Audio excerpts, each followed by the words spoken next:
You laughed at dinner. You said you were fine. You held the door, made the joke, played the part perfectly. And then, the moment you were alone, something broke.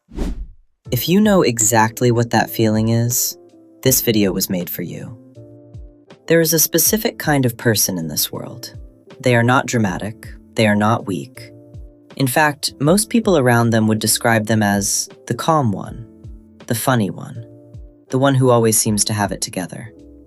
But behind closed doors, in the car after work, in the shower, or lying in bed staring at the ceiling at 2 a.m., that same person falls apart in ways nobody ever sees. This is not a coincidence. And it is not simply shyness. There is deep psychology behind why some people become experts at hiding their inner world while performing a version of themselves that the outside world finds acceptable, even admirable. Today we are going to go inside that psychology. And if you recognize yourself in this, I want you to know something before we even begin. There is nothing broken about you. But there is something important you need to understand about why you became this way. Let's start with a scene that might feel familiar. Imagine a person, let's call them Alex. Alex wakes up on a Tuesday morning feeling heavy.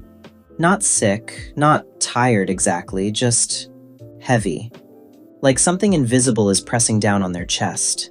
They get dressed, they check their phone, they reply to a few messages with, haha, yeah, totally, and sounds good. They go to work. Someone asks how they are. Alex smiles and says, good, busy but good. And here is the strange part. In that moment, Alex is not lying exactly. They have simply learned to operate in two completely separate modes, public mode and private mode. And the distance between those two modes has become so wide, so practiced, so automatic, that even Alex sometimes forgets which one is real. This is what psychologists call emotional masking, and it is far more common than most people realize. Studies suggest that a significant portion of people experiencing depression, anxiety, or chronic emotional pain show no outward symptoms whatsoever. They function. They socialize. They perform competence and happiness so convincingly that even their closest relationships never suspect a thing. But why does this happen? Why would someone who is hurting choose, consciously or not, to hide it so completely? The answer almost always begins in childhood. Think about what a child learns when they express emotion and that emotion is not met with safety. Maybe they cried and were told to stop being so sensitive. Maybe they expressed fear and were laughed at. Maybe they showed sadness and the adults around them became uncomfortable, dismissive, or even angry. Maybe nothing dramatic happened at all. Maybe the emotion was simply ignored. Repeatedly, quietly, until the child understood, without anyone ever saying the words out loud, that their inner world was not welcome here.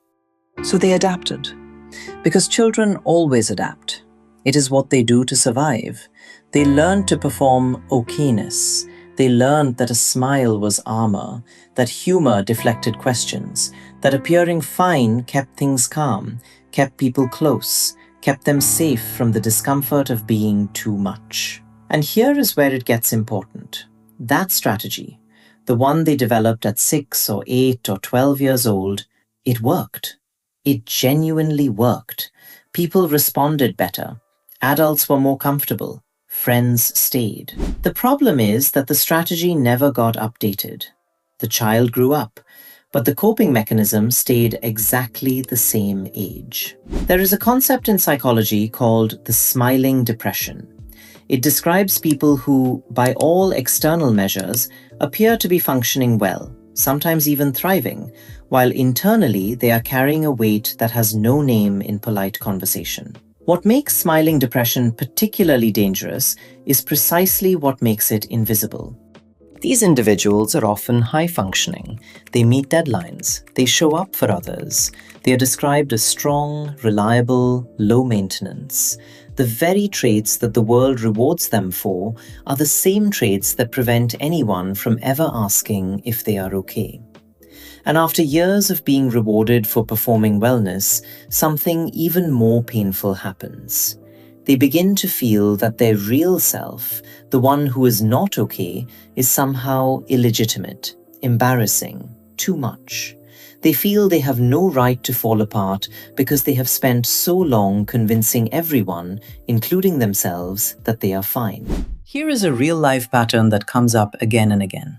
Someone going through something genuinely painful, a loss, a quiet crisis, a relationship that is slowly dying, will spend an entire evening with friends, laughing, engaging, being present. They will be the person who keeps the energy up.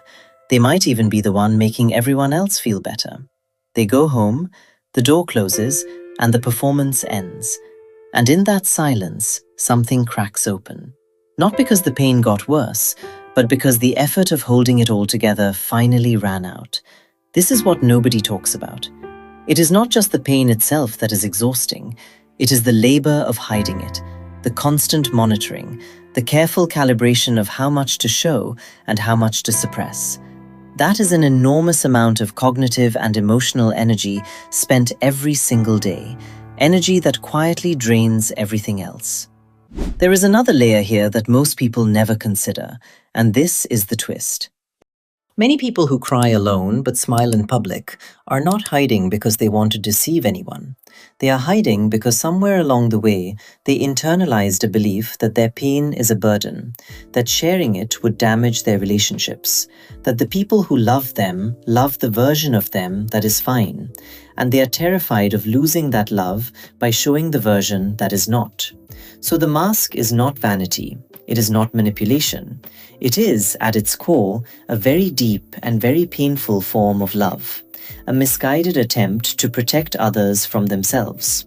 The tragedy is that in protecting everyone else from their pain, they end up completely alone inside it. And the loneliness of being surrounded by people who think you are fine, while you are quietly not fine, is one of the most specific and suffocating kinds of loneliness that exists. So what changes this pattern? It rarely starts with a dramatic confession.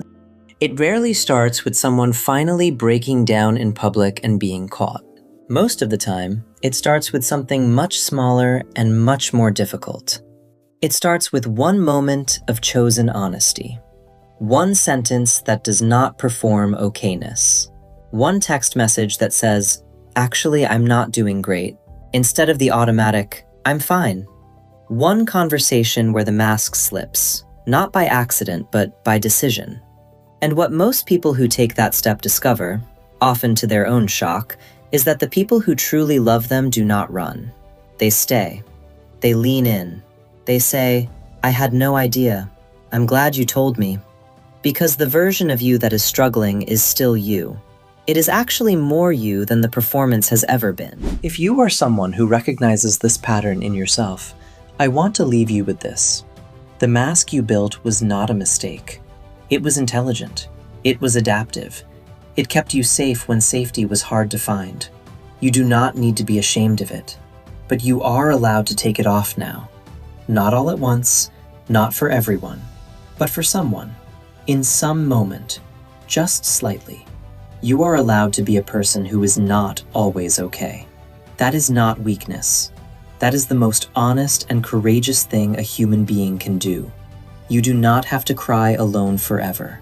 That was never the ending you deserved.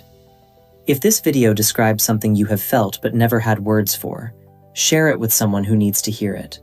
And if you want to go deeper into the psychology of emotional masking, childhood adaptation, and how to slowly begin to rebuild authentic connection, subscribe. Because that is exactly what we do here.